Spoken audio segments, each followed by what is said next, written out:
Good evening, everybody. Happy Wednesday. I hope you're all well. It's nice to be here. So as usual, people, if you're watching this stream, whether it be on Facebook or YouTube, do share us out if you can. Like the post as well. Also like the page. So this evening, I'm going to continue answering the questions that we didn't quite get to last week. Was it last week? I can't remember what week it is. So if you saw last week, I was interviewed on SPTV with it was 2 weeks. Yeah.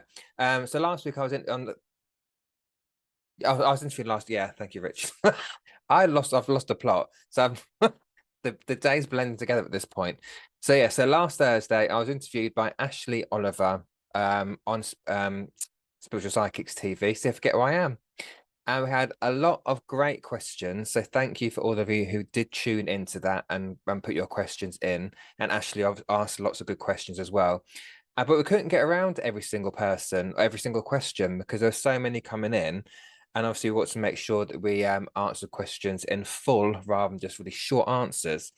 And so I've compiled the list of questions that we didn't quite get to last week, and some of them are really interesting. And I feel like some people might also benefit from the answers as well, especially if you're on your own spiritual development journey or whatever. So I'm going to answer those this evening. But in the meantime, do start saying hello, and I'll start saying hello back to you. Let me know that you're there. And actually, before I do that, a couple of SPTV announcements. Hello, Kim Byrne, watching on YouTube there. So first thing is tomorrow night on the Spiritually Living show, we have a new presenter alongside Ashley, who's called Shaz. So tune in tomorrow, and Shaz and Ashley will be there talking about spiritual things and other things they want to talk about on the show.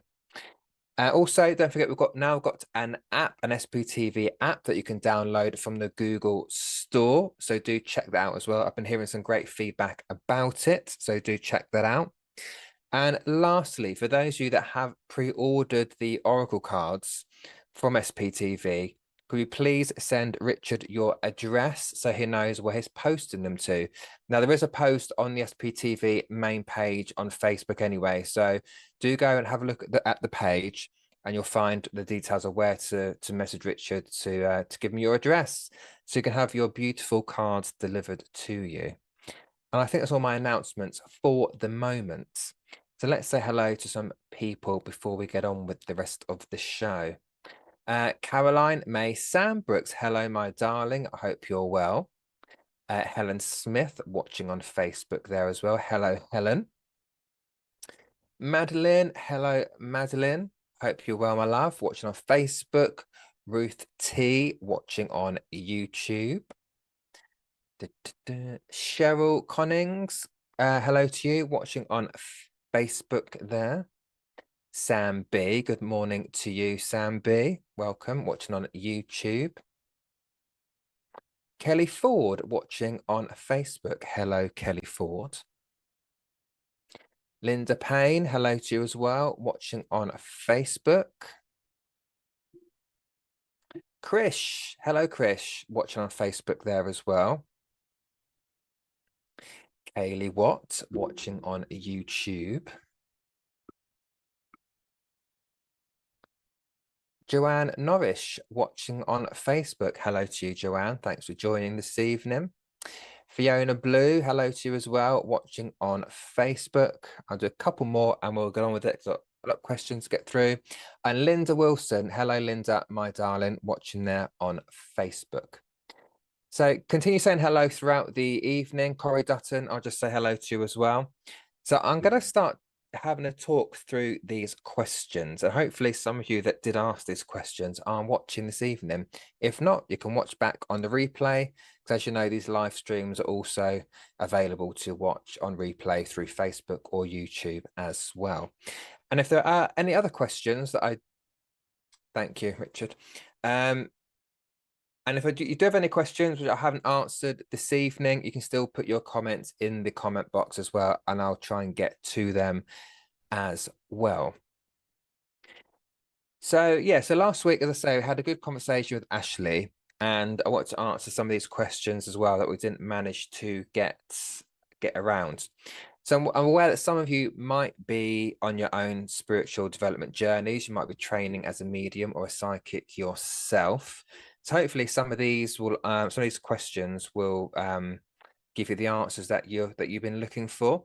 But also, if you are just interested in the spiritual world, and as it is, you're interested in, or you're intrigued by the spirit world and the things that come with it, then hopefully some of these answers will help you as well.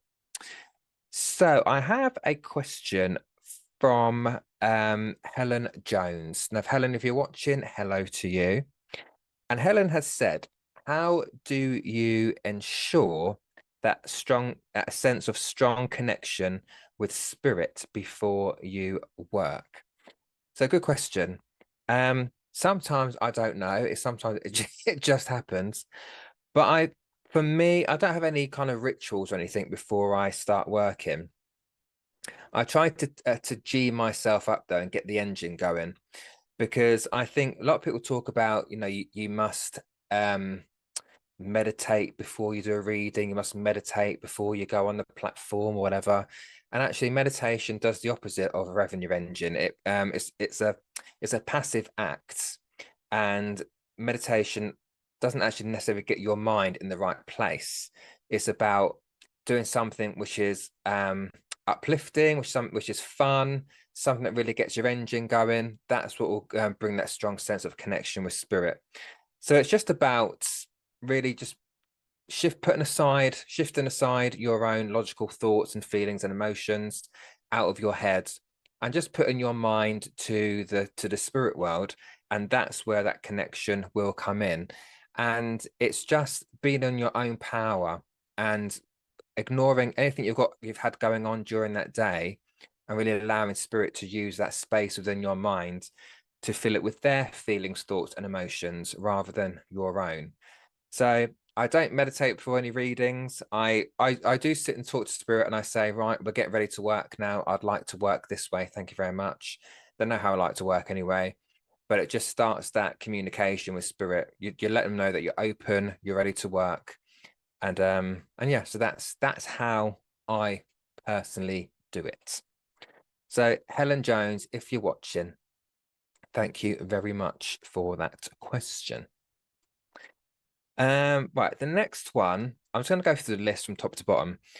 From Melvin Peters. I don't know if Melvin is watching, but Melvin, this is hopefully going to answer your question. Have you ever had anyone come through with not a nice message, or does it not work that way? So it's a good question. From my memory, because as mediums, we don't remember our readings. We might remember bits and pieces about certain ones, but we don't remember everything that we say to people, because they're not our thoughts and feelings. I've just seen Kim's there. Do I know my guides? I'm gonna write that down. Thank you, Kim. But have I delivered a not nice message? I'm gonna say no, because it's not the way that I personally work. So I always work with the ethos of leaving someone feeling better than they did when they first walked in to see me, right?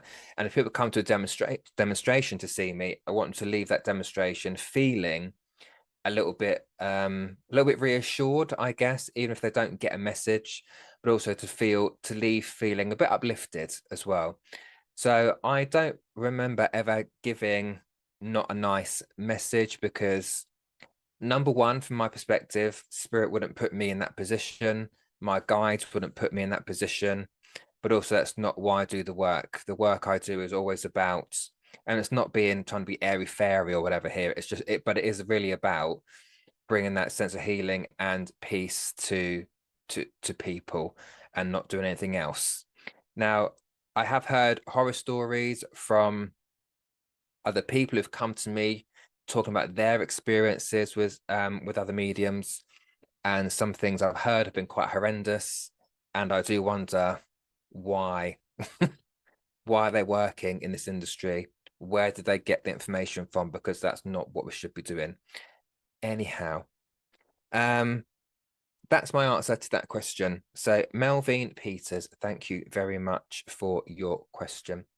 Hello to people that are joining. I am seeing your comments go across the screen. I've got some questions about guides, which I'll try and get to if we have time at the end. We should do, but I'm just writing them down as I'm seeing them. So thank you for those of you that have put your questions in there as well.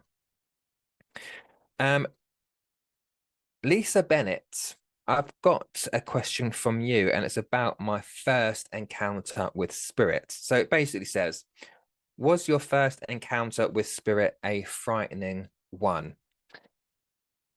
I have to say that when I call it an encounter, I'm going to put it as it is my first, I guess, my first connection with spirit, with a person that was outside of my development circle. So obviously, when you're in a development circle in a church or whatever, you know, you're practicing on each other and you know each other and with that kind of stuff. So it's a safe environment, right?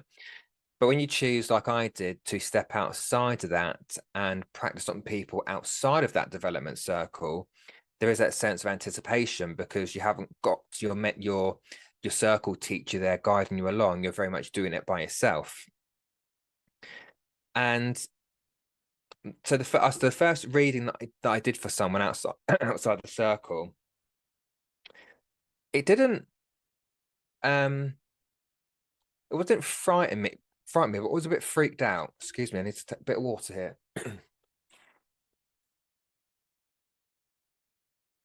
Yeah, I wasn't frightened, but I think the experience, and I use this term, freaked out about it because I really wanted to develop as a medium. And in that moment, although I got a lot of things right, and the person I read for was in tears, not because I said anything horrible, but because he knew that I was connecting with the people he wanted to connect to. When that finished, that reading, I I thought to myself, was that a fluke? Was that real? Did I really connect to spirit? Did I make it up? Was it my imagination? And obviously, I didn't want it to be a fluke. I didn't want it to be my imagination. I wanted it to be real, which I know it was now. But at that point, I was like, what have I just done? And because he was crying as well, again, not for a negative reason, but I thought, is that what this does? Does it make people cry? So I felt a little bit freaked out by it. But I soon got over that once I kind of processed what happened. So no, so again, it wasn't frightening, my first experience, but it was more kind of questioning myself what happened, which freaked me out a little bit. But obviously that was then, and this is now. So thank you very much, Lisa, for your question there. Next question. Yeah. Oh, thank you very much, Richard. Yeah. Marvelous, thank you. So yeah, so if you've got any more questions, people, do keep them coming in. Richard's saving them in the background for me. So I'll answer them once we get to that point. Julie Rampton has asked, so Julie, if you're watching, hello. Do any readings really affect you?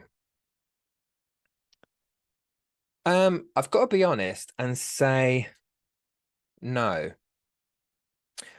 Only because I think when you do this work, you kind of have to separate your feelings and emotions from what I'm feeling from the client or from the spirit person coming through, because at the end of the day, what I'm receiving from spirits, it's not for me, it's for the person that sat in front of me. And so I've got to be clear in my own thoughts, feelings, and emotions in order to get the information across in the way in which the spirit wants me to. Now, people know that I always deliver with compassion and empathy for people, and that's what I'm always very conscious of. But I try not to let it affect me. It's like any job that you do, though. You have to, you leave your work at home, so to speak, And I also feel sometimes that if I was to be affected, I'd feel a bit I question myself, why am I feeling that? Because it's not my reading. I haven't lost that person. So why I don't know, I just feel a bit odd having with like feeling that. I think, how can I do it? It's that person's lost that person, not me. Why am I I feel a bit not hypocritical. It's I can't find the word that I want to look for, but it's like it's not my emotion to carry. And when I'm delivering a message, I can't sit there and be emotional about it because I've got to get I've got to get the information across so that person understands it.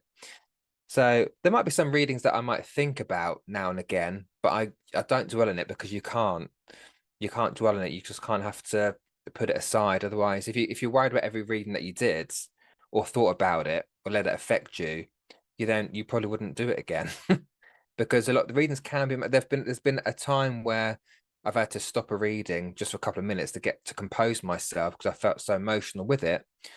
But you learn from that and go, I can't do that again. I can't be the person doing the job and getting more emotional than the clients are. That doesn't just seem right to me. Um, so no, obviously I feel them. I feel the emotion and the energy from the readings, but I don't allow it to affect me, if that makes sense. But again, I always deliver with compassion and empathy because, of course, I feel it, but I don't necessarily show it, if that makes sense what I'm saying. Oh, Melvin Melvin Peters has another question. And this came off the back of we were talking about when I receive information from spirit. So I either hear them or I see them or I feel them, right? So we're talking about clairaudience in this example. So when I talk about when I hear spirits, Mervin's asked, do I hear a real spirit voice? No. So when we say clairaudience, it's a thought that spirit has put in our mind, and we are interpreting that thought through our clairaudience, which is one of the clairsenses, which is like a filter that we put on the information. And so when the information comes through, it's like a head voice, I say, because we need to remember that spirit don't have a voice box any longer. So therefore, they're not going to be although we call it I'm hearing talking to me, they're not really talking to me. It's just the word we put on it for it to make sense in our own head, I guess, and so other people can understand how it's coming through. So I don't hear their voice. I will hear it in almost like a head voice. It doesn't necessarily sound like my voice either. It's really strange, but it's like a head voice that I hear. And sometimes I might hear an accent that that person had.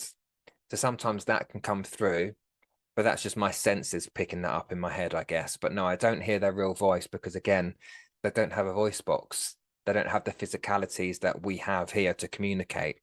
So it's like I always compare it to if you imagine when at school when we were in class having a reading session and the teacher would say, don't read out loud, silent read. When you're reading that book, as you're looking at the words going across the page, you're almost hearing those words in your head as you're reading them. That's a little bit what it feels like when it comes to clairaudience and hearing spirit. It's just a little bit like that. So thank you, Melvin, for your question there. Now an interesting one from Marissa Serafino. I don't know if Marissa is watching this evening, but it might be a question that other people have been wondering about. And her question was, how do you help your child with the grief of a parent? Now, for me, I think it very much depends on the child, right?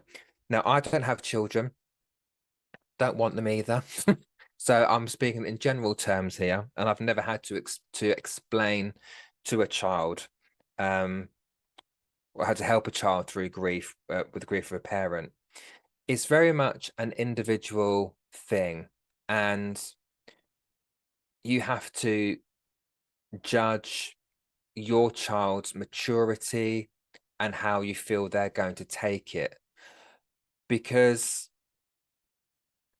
I think there's so much out there at the minute about what we teach kids in school. Should we teach this at this age? Should we teach that at that age? And you can't put an age on everything. And because children, even if they're small children, they're all mature at different paces. They will mature differently to their friends.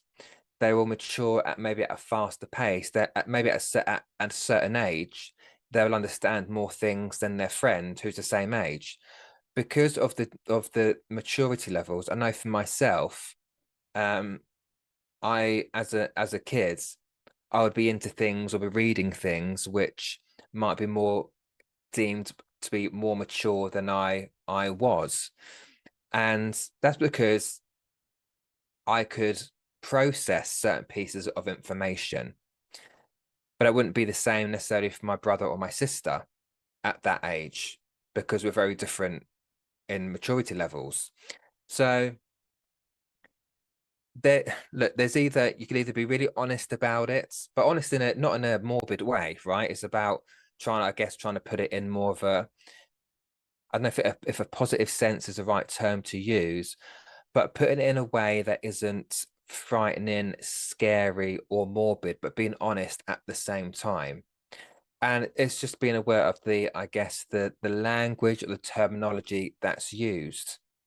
So it could be, this person's gone to heaven, rather than, oh, this person's gone to the spirit world. I mean, at the age of, I guess, 6 or 7, are they going to understand what the spirit world is? Or would they understand what heaven is instead? So it's a very personal thing. You're going to know your child more than anybody else would. And I guess you knowing your child would understand the best way to get that across to them, if that makes sense. So that's how I'm going to answer that. Because again, I don't have a child and I've never had to experience explaining grief or helping a child through grief. So if I'm putting it, that's more in general terms there. So I do hope that some of that might help some of you out there. So Marissa, thank you for that question, and best wishes to you as well, my love. Amanda Dean. So Amanda Dean said, do people pay for what they did when they pass? So if they're a naughty, naughty person in life, do they pay for it when they get to the spirit world? My belief is very much yes, they do. So I'll explain my thought process. So firstly, I'm not affiliated with the SNU, the Spiritual Nationalist Union, but I do look at the 7 principles of spiritualism. And the principle number, I'm sure it's number 7, states compensation and retribution for all the good and bad deeds done on earth, which means that if you are a bad person, there is retribution for that. And if you're a good person, there's compensation. So my belief is yes. And when we think of the spirit world, it is more than one place. It's more than one. It's not just this. We all go to spirit world, live happily ever after on one plane. From my understanding, the spirit world is divided into different tiers, different layers, different levels. You have the level which your loved ones will go to. There's another level above which is then divided into different tiers within that level, where I guess they say the pure beings, the light beings, angels, whatever, they reside in as well. And then there's the lower levels where people who were very evil or bad in this lifetime will also go as well. And they will need to repent if they choose to and face what they did on this earth. So those evil, bad people will not be up there having a cup of tea with your loved ones, right? They're on very different levels. And if they choose to atone for what they did, then they can move up the levels, but you can't ever move back down. So it's all about progress in spiritualism. One of the beliefs is it's all about eternal progress. It's open to everybody, whether you're bad or not. But no, my belief, there's a separation. And some people, and Michelle said there, so do you believe in heaven and hell? No, I don't. I believe that heaven and hell is, and I heard that as a kid. I had, because I was raised Catholic. My grandparents, I've said this before, they were Irish Catholic. I went to a Roman Catholic school where we were told, if you're good, you go upstairs. If you're bad, you go downstairs. Basically, so if you're good, you go up to God. If you're bad, you go to the devil, right? You go to hell. Is what I was told, right? Um, but I don't believe that. I do. My personal belief in heaven and hell is that it is something. It's a concept that's used to control people, especially to control children if they are at something like a Catholic school or Christian or whatever, whatever concept they use to control, to control them. So you must be good, and then you go to heaven, and then threaten them with, if you're bad, you go to hell. So I don't believe in the concept of heaven and hell. However, we can't, although the spiritualism and Catholicism are different religions, just for example, we're talking about the same things really, but just using a different language. So for me, the lower levels of spirit is where bad people go. And to a Catholic person, for example, that lower level of the spirit world to them is hell. And the higher realms are heaven. So we're kind of talking about the same thing, but just using a different language, different terminologies for it. So that is my my thoughts on that, basically. So thank you for the question again, Amanda Dean. Mrs. MB, I don't know if you're watching this, Mrs. MB, but I'm going to answer you anyway. And I believe you're watching on YouTube last time as well. I got this question. And Ms. MB has asked, do I ever get messages I struggle to give out?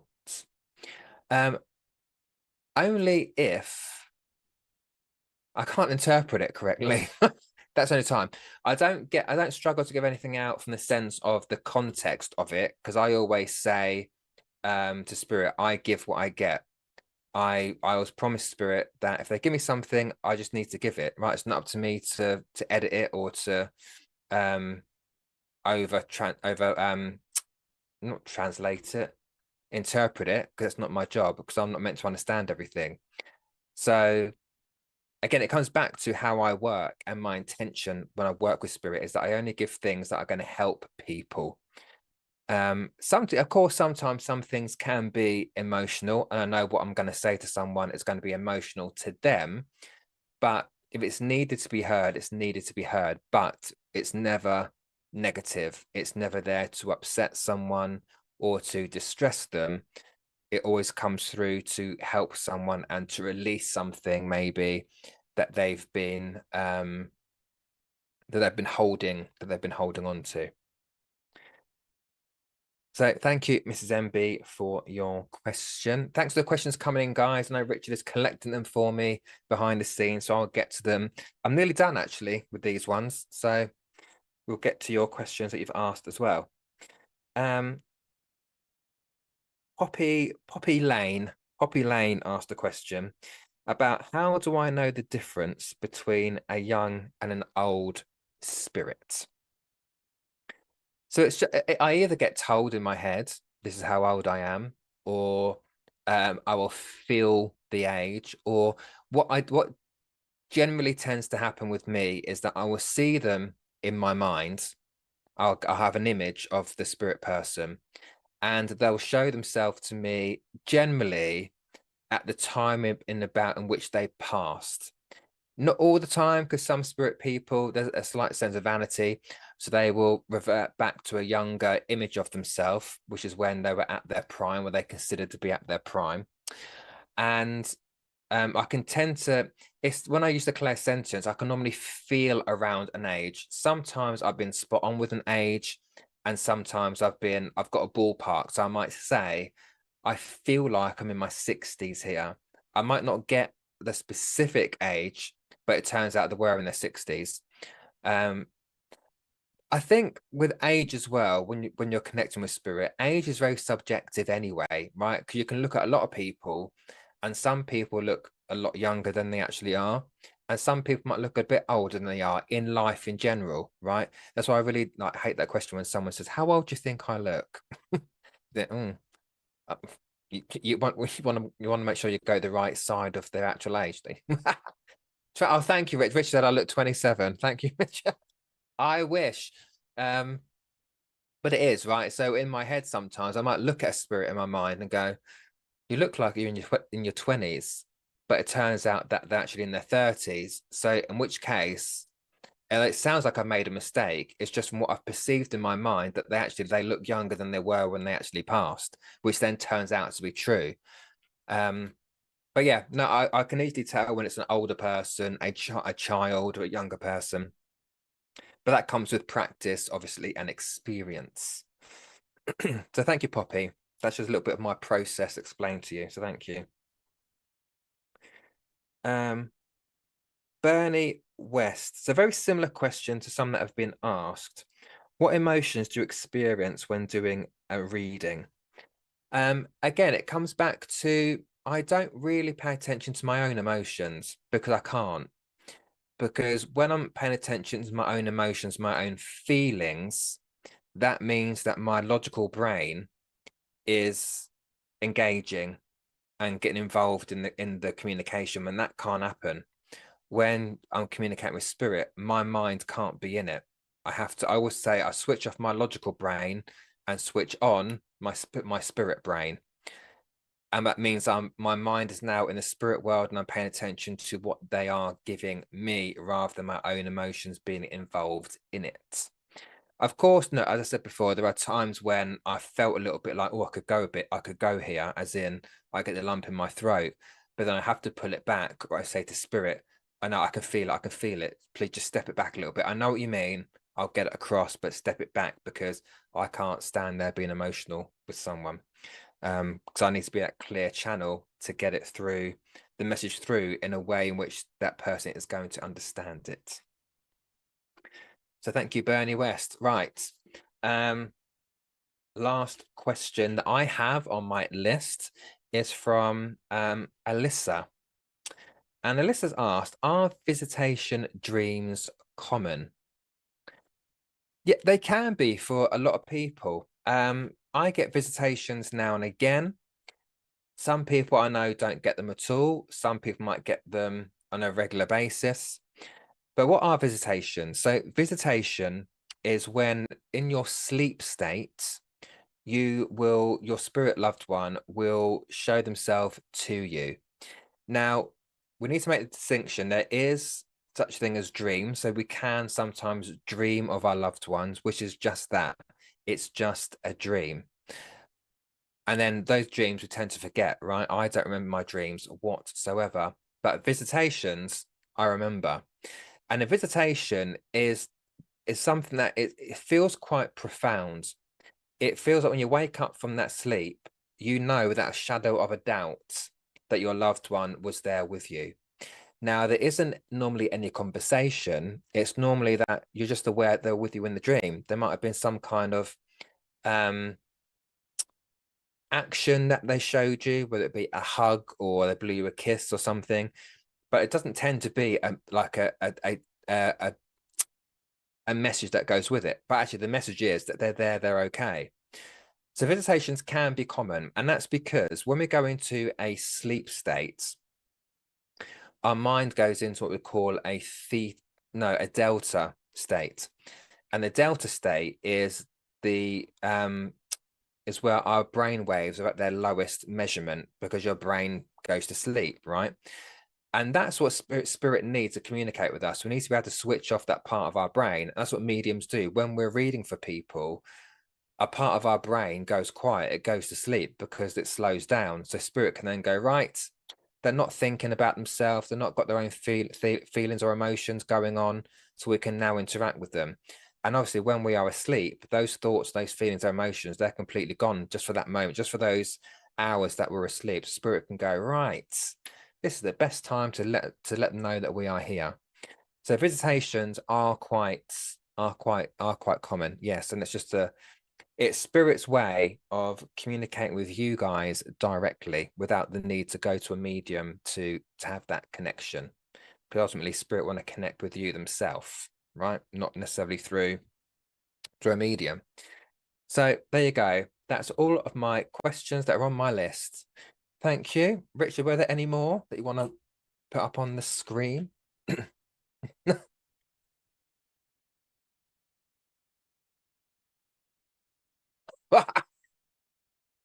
I've got 16 questions. Oh, blimey. Thank you, guys. Right. Are there any ones that I've not answered, Richard?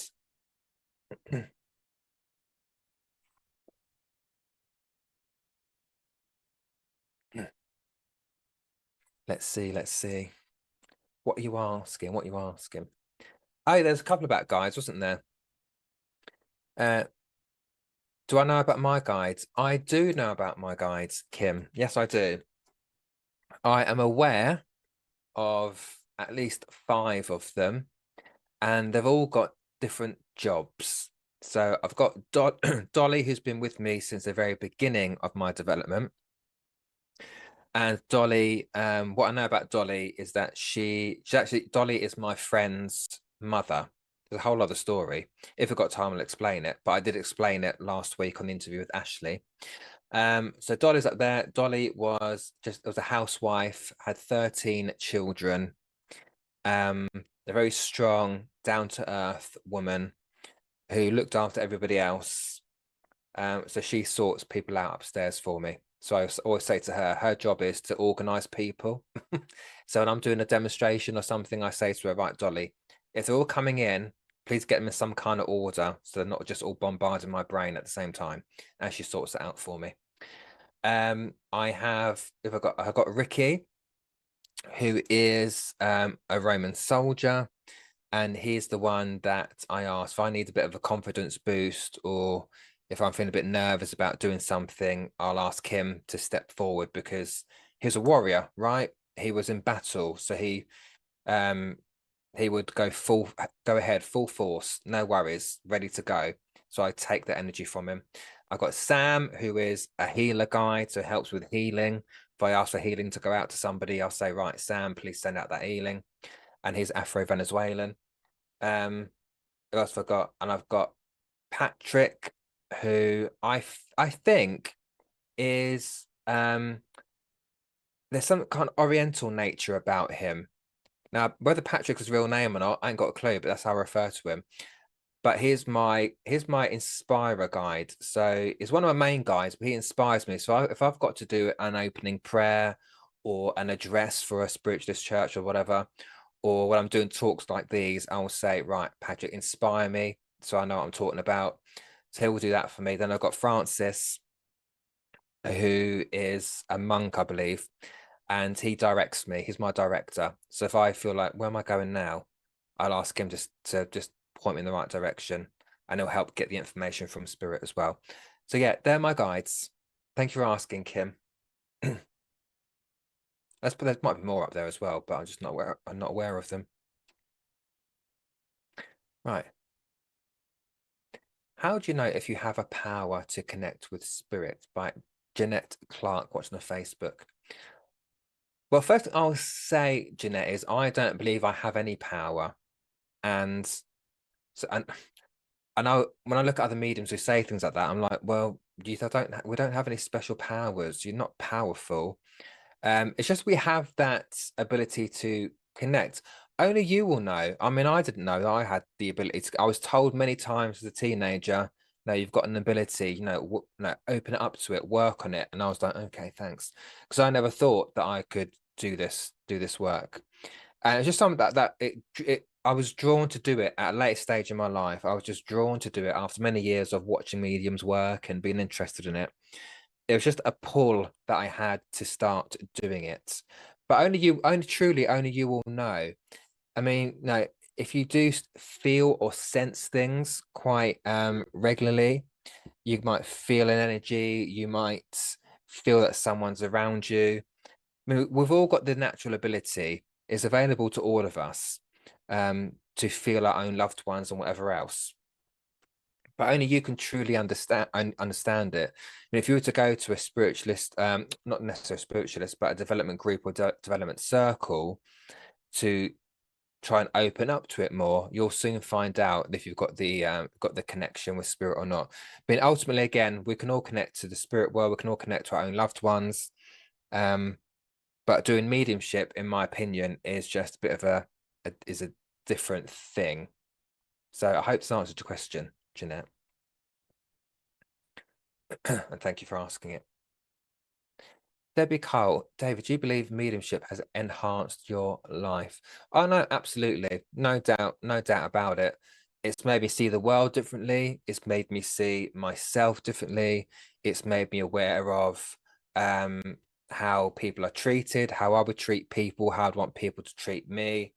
It's taught me about where we go when we when we pass. It's taught me that my loved ones, our loved ones are still there, they're always around us, and that gives me some comfort because I know where I'm going. So when I do get to the spirit world, I can see my grandparents stood there waiting for me at this particular point because my parents are still here, thank God. But no, it definitely has. It's definitely, I think one of the biggest things by opening up to spirit and just open up my awareness at the same time is that you really do see the truth in things because things are very easily covered up, as we know, whether it be situations or people covering up themselves. And when you do start opening up to this work, and to this world, the spiritual world or the universe, whatever you want to call it, whether it's psychically or mediumistically, you do start seeing through that, and I guess you start to see the truth in things, and but also you learn to have the compassion with it, and you look at people and you think, do you know what, I'm lucky to have what I have, and because they don't. And so you do start to have more of that compassion for people and empathy towards people as well. So no, it's definitely enhanced my life, I've got to say. Thank you for that question, Debbie. Watching on Facebook. What else have we got? Chris, David, did you ever have a glimpse of heaven? No, I hope not. I ain't been there yet. I don't want to go there quite yet. No, I haven't. And I always say to people, look, we'll find out what heaven is like once we get there, right? I know people who might have had NDEs, like near-death experiences. They will give you tales of where they went before they were sent back. So I do believe people have had glimpses of heaven who are still here living. But personally, for me, I never have, and spirit have never really told me what is. Actually, I tell a lie. There was a Facebook Live that I did many years ago, must be about 3 or 4 years ago, where I was reading for a lady, and her relative was obviously there having communication with me, and all of a sudden it turned into this philosophical kind of talk, and their loved one started to address the whole audience. And apparently, I couldn't see people. It wasn't on video. It was just, again, it was a Facebook Live. And apparently, people watching were in tears because of what I was saying. But the words weren't coming from me. They were coming from the spirit person who was explaining what it's like where they are. Now, for the life of me, I cannot remember a word that I said. I probably got on a live feed somewhere, but how to find that, I don't know. But it was quite not even I was surprised at what came out because I was just talking what they were giving to me in my ear. So I guess you could say that was a glimpse of heaven because they were describing what it's like where they are, and it was beautiful, but I can't remember a word that was said, unfortunately. So yeah, but personally, have I seen it myself? No. So I have to trust what the spirit people tell me. Thank you, Chris, for that question. Michelle on YouTube, I'm just wondering if your gift has gotten stronger the longer that you have been in contact with spirit. Do you see things more clearer or more often, or has it always basically been the same? No, it definitely changes. And I'll say that to anybody who is developing as a medium, is that if you've been doing this mediumship, let's say you've been developing a year, let's say, in another year's time, it will not be the same. It will be different. Because mediumship to me is a skill, it's an ability. So I don't refer to it as a gift, but if people take what I give them as a gift, that's fine. But I never say that I'm gifted or I've got a gift. I just say I've got an ability. And like any ability or skill, the more you do something, the more you get better at it. And it's a little bit like it's a muscle, right? Or think of it as a muscle. the muscle doesn't get bigger or stronger unless you continually work it out and work on it. And it's very much the same with mediumship. The more you do it, the more you practice, if you like, for lack of a better phrase, the more you also learn, the more you develop, the more you'll find that you get different types of evidence coming in. You might see evidence in a different way. So when I first started, for example, when I first started developing, I was very clairvoyant, meaning I would see images in my head and I didn't hear anything. I wasn't clairaudient. But as I was developing and putting in the work, my clairaudience started to switch on. Not that I was necessarily aware of it at the time, but an incident happened where I really paid attention to my clairaudience and it really woke it up. So from there, my clairaudience got stronger, as did my clairsentience as well.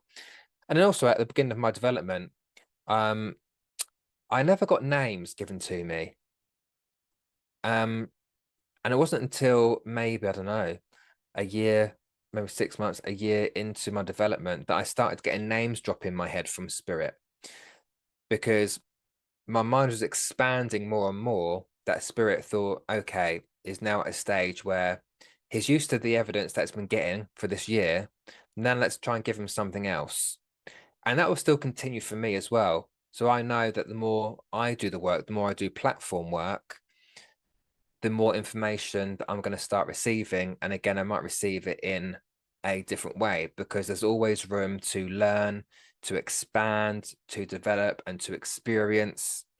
So yeah, so no, it will always change. It'll always change. So I know that again, as I grow more with it, information does become clearer. I become more confident, which enhances the mediumship as well, because you put less blocks on yourself and you become more confident, and more information will come in. So it's an ever evolving, ever growing ability, Michelle. And thank you for that question. Watching that on YouTube.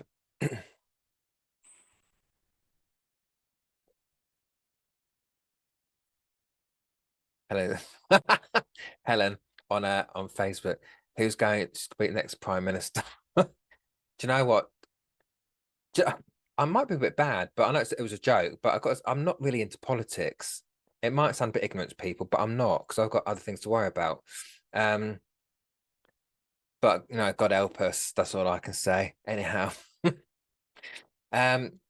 Fiona on Facebook.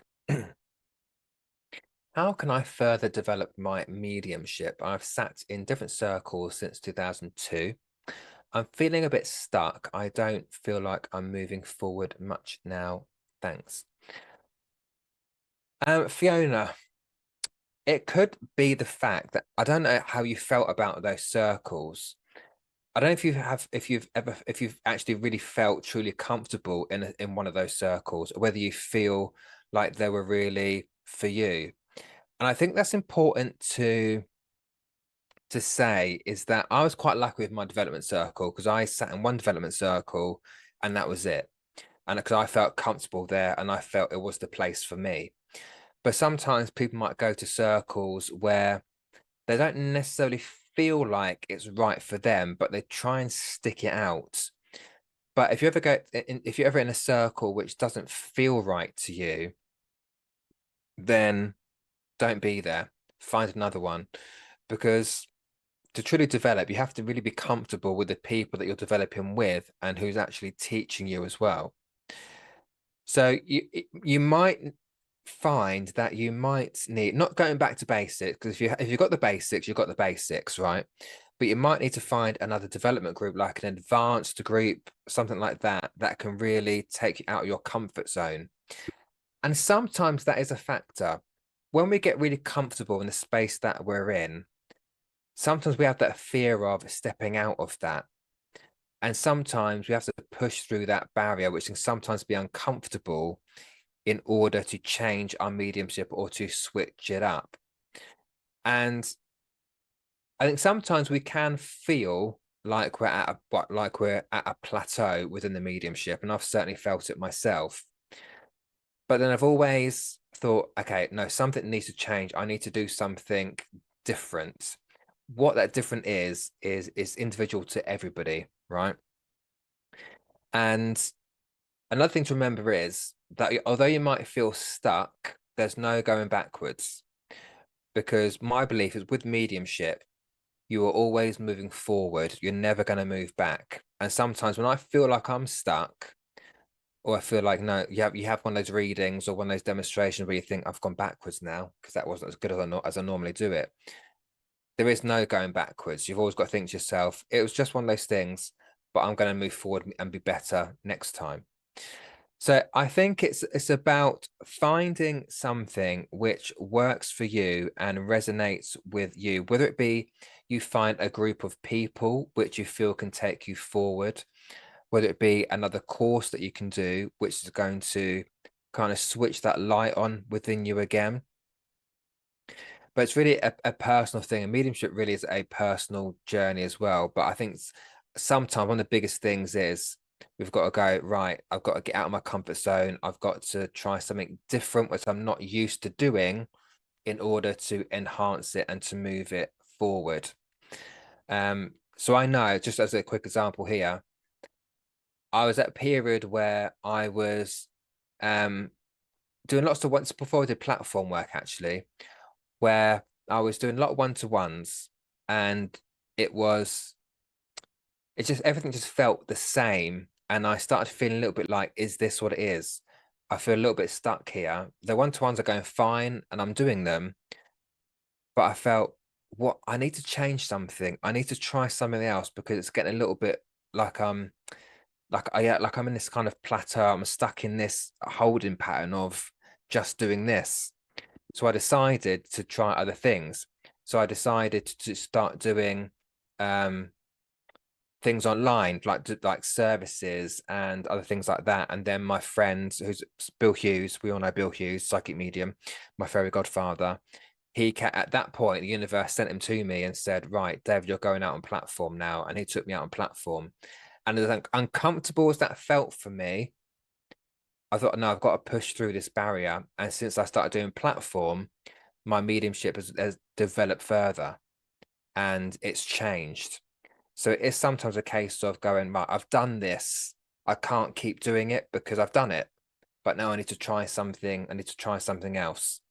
And sometimes, as hard as it can feel, because we don't want to be stuck, it can be for a reason that we don't feel we're moving. Because when we don't feel we're moving forwards, that's the moment to go, okay, what have I learned?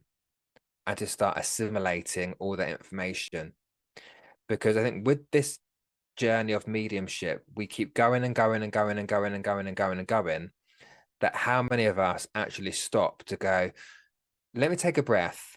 Let me look at what I have learned. Let me look at what I've learned in this 6 months or this year or this past couple of years. What lessons did I learn? What lessons do none of us really reflect properly because we want to do the work. We want to help as many people as we can. We don't stop to go, right, I've learned this. I've learned this. That evidence was really good. That was really good. Maybe not so good in that one. And we don't take the time to do that. So if you haven't done that, Fiona, that's what I would say to you as well, just as a suggestion. Look at what you've learned in those years. It's been a lot of years, but we need to look at it and go, okay, what have I learned within those years? Because I don't know what I've learned in those years. Then how do I move that forward? How do I change that? So that would be my advice there. Thank you, Fiona. Any more, Rich? You've got time for a couple more? Is any there? Oh, okay. Oh, hello, Ashley Oliver. And this is Ashley Oliver, Reverend Ashley Oliver, who interviewed me last week. And it is on Facebook and YouTube, people. It's also on my page on Facebook as well. It's a fabulous interview. I really enjoyed it. So go and check it out if you can. If you had to come up with a dinner party list of 3 people in spirit or alive to have dinner with, who would it be and why? Oh, what a question. Um, Firstly, Janet Jackson, because I love Janet. In fact, I'm going to see her in concert in September, and I'm very excited. Janet Jackson, without a shadow of a doubt. Paul O'Grady, also known as Lily Savage. His big part of my growing up, Lily. I still watch him. I was watching him the other day on YouTube on when he did Blankety Blank as the Lily Savage. He's just a very down to earth, say it as it is, but not with spite. It's always funny, and he's very compassionate, a decent human being. So I'd love to have a conversation with him as well.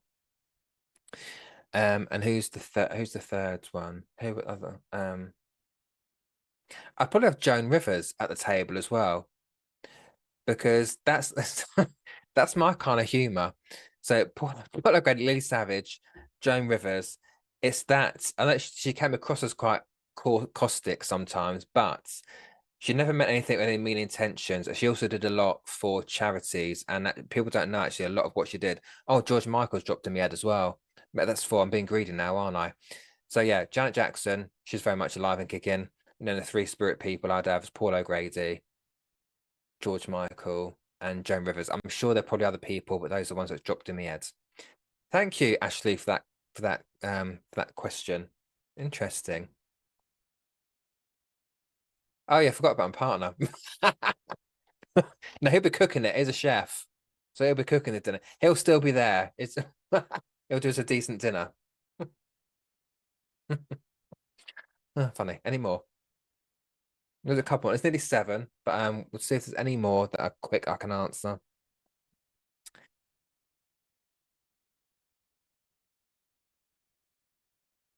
Oh, Sue on YouTube. Do you think negative entities can attach to negative thought forms like worry, depression? Um, I've got to be honest with this. So firstly, I've never experienced any kind of attachments or anything like that. I don't know if I believe in negative energies. I mean, obviously there are negative energies because people carry them around, right? So there are some people out there who are just quite negative people, right? So I can't say negative energies don't exist because they do. And obviously there are negative or let's say, yeah, not so nice spirit people either. Because if evil people lived once, they're going to be in the spirit world as well. Um, I there are different opinions on it. There are some people out there who will say that yes, if you've got negative, if you're going through negative things like depression or whatever, then suddenly these negative energies can attach to you. But then I think, why would they? Because my belief is that nothing can attach to you unless you've invited it in, and that's kind of the law of attraction, right? Or the law of the natural law, whatever you want to call it. Spiritual law is that I don't believe anything can come into your space from spirit if you haven't invited it in. Because I think, why would it? It'd be like if people say to me, well, can you not communicate with, I don't know, Jack the Ripper? I would think, well, why? Why would he want to communicate with me for? Because I've got no attachment to him. So I don't necessarily believe that. I think sometimes it can feel like it when we're going through depression, and trust me, I've been there, done that, worn a t-shirt. So it can feel like there is, and then when someone says it to us, it can then play with our mind and think, well, someone's told me I've got a negative attachment, so it must be there. When actually it probably isn't.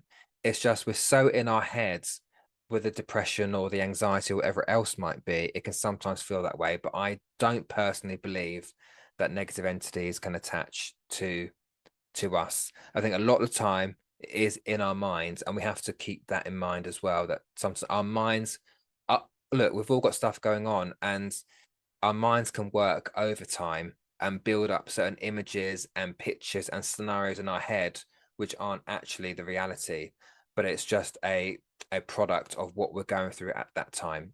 So that's just my opinions on it. Other people have different thoughts on it. That's fine. But I don't go in for all this negative stuff which other people might put out there. That's just my personal opinion. Thank you, Sue, though. I hope it helped. Right, we'll do one more maybe. Oh, we're going to an advert. Well, go to an advert, people. Stay with us. We're back in a very short minute.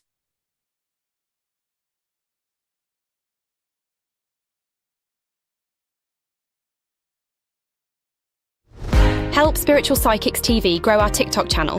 Connect with us at SPTV UK. We're on a journey to reach our next milestone, and we need your help. Follow us today and support us going live. Imagine getting personalised readings, discovering your card of the day, and so much more. Don't miss out on the opportunity to explore new adventures with us. Follow, engage, and transform. Join our growing community at Spiritual Psychics TV with @SPTV UK on TikTok.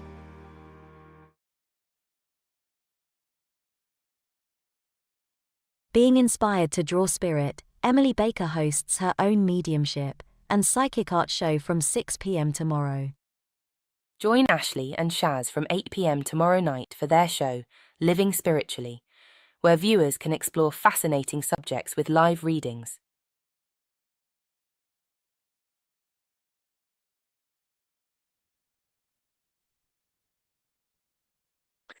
Hello, people. I hope you enjoyed the advert break there. What you will see on the advert is the show tomorrow night, which is Spiritual Living, with the Reverend Ashley Oliver, who's been on here this evening, as you've seen in the comments, joined by a new host called Shaz. So do check out that tomorrow night on SPTV. So I'm going to answer this question here from Melissa, who's asked it on YouTube. And then I'm going to finish with an affirmation card for everybody. So Melissa's asked, do you ever feel pain from a spirit who passed away in a tragedy as the pain they felt before passing? The answer is yes, I have. Not in a obviously as strong as they would have felt it, right? But there've been times where, as there plenty of times, and again, this comes back to a question that I think Michelle asked earlier, is, does it develop, does your mediumship develop, does it grow? Yeah, absolutely. As I've developed, and as spirit have seen how I can take certain things on board, I do get physical pains in my body when it comes to how someone passed. So for example, and it's all in the evidence as well, right? And so a couple of examples. What was it? I was doing a Facebook Live, I think it was, and I had this lady come through, and all of a sudden, I just felt this smack to my chest and a pain in the center of my chest. Now, I didn't know the context around it. I knew I just felt it, and it turned out that the woman was walking down the street and she was stabbed in the chest. I've had a sensation where I was doing a reading for a lady where her sister had come through, and I'd felt a really sharp pain in the back of my head between where the neck and the bottom of the head join, so at the brain, bottom of the brainstem area. And it turned out that the sister had died on the operating table from brainstem surgery. So I'd felt it there. So yeah, so it depended on the spirit how they want to get the information through to me. So sometimes rather than showing me how they pass, because they pass in a tragic way, I don't always want to see it. So instead, they will give me a sensation in my body, so I know exactly what happens. Well, not always exactly. I might just get a feeling or a sensation or a pain in that particular spot. I won't always know what it is until I've said to the person, right, I'm feeling this pain here, or I don't know, a choke in here, or a cough there, or whatever it might be. And that's the evidence that lets the person know in front of me that their loved one is coming through. But that's only built up over the years. When I first started, I might get like a feeling of a heart attack or a feeling of a headache. But now, if someone had a heart attack and they passed, I will feel I'll get a pain in my chest, a physical pain in my chest, or I'll get a physical pain in my head, which only lasts a couple of seconds, but then it goes. But it's just spirit's way of saying, like, this is what I had, this is how I passed, or this is a condition that I had. Here you go. I'm just letting you know. So yeah. Thank you, Melissa, for that question. I know there were a lot of other questions that have been asked, people, so sorry I haven't got around to them all. But once again, I will go through the stream later. I will write down all the questions we didn't get to, and I will bring them on to the next show. But I'm going to leave you with an affirmation card. So this is a card for everybody. So these affirmation cards are ones that I designed, all right? So they're my my words, and I designed them to be quite direct. So they do what they say on the tin, right? And so I shuffled them before I came on and said, right, what's the message that I need to give out to everybody watching?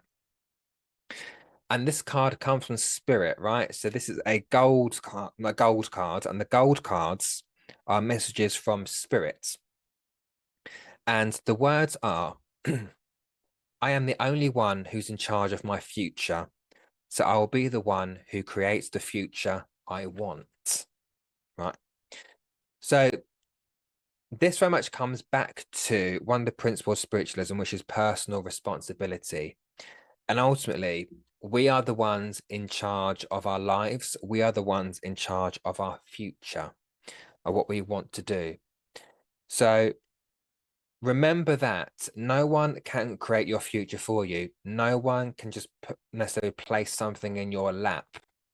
Sometimes we have to work. I'm not all into all this manifestation stuff, because I believe that we have things that we're meant to have, and we're not meant to have things that we're not meant to have. And we will have things that are, I will say, things happen for a reason. But you are ultimately in charge of what you want. You're in charge of what you want to do. If you want to do something, you've got to go out there and get it. It's your personal responsibility to do that. So that's the message I feel that Spirit wanted to leave with everybody. And it's almost, it's on the flip side of it as well. It's like, if you've got someone saying to you, you need to do this, you need to do that, you say to them, well, is it your future that you're planning here, or is it mine? If it's not mine, go away. So it's taking the empowerment from that as well and saying, no, I'm in charge of it. No one else is telling me what I need to do, what I should be doing. Obviously, you can take advice from people, but when people are doing the opposite of that and going too far with it, then you go, no, it's not for you to tell me that. It's for me to sort it and to have what I want, not what you want me to do about it. So that's the message from Spirit. Do take that message, people, and hope it helps and gives you a little bit of empowerment there to do that. So as I wrap up here, my next show is not until the 19th of June, purely because obviously this is a two-weekly show, not a 2-weekly show, every 2 weeks. But the next week that my show is due, I'm actually going to be away on holiday, so I'm not going to be in the country. So then, therefore, the next one will be the 19th of June. So I should be saving your questions for that show. But as always, people, thank you very much for joining. Thank you very much for sharing and liking as well. And do keep sharing and liking the SPTV page out as well. So I'm going to be quiet now and let you get on with the rest of your Wednesday evening. Look after yourselves, and I'll speak to you all very soon. See you later.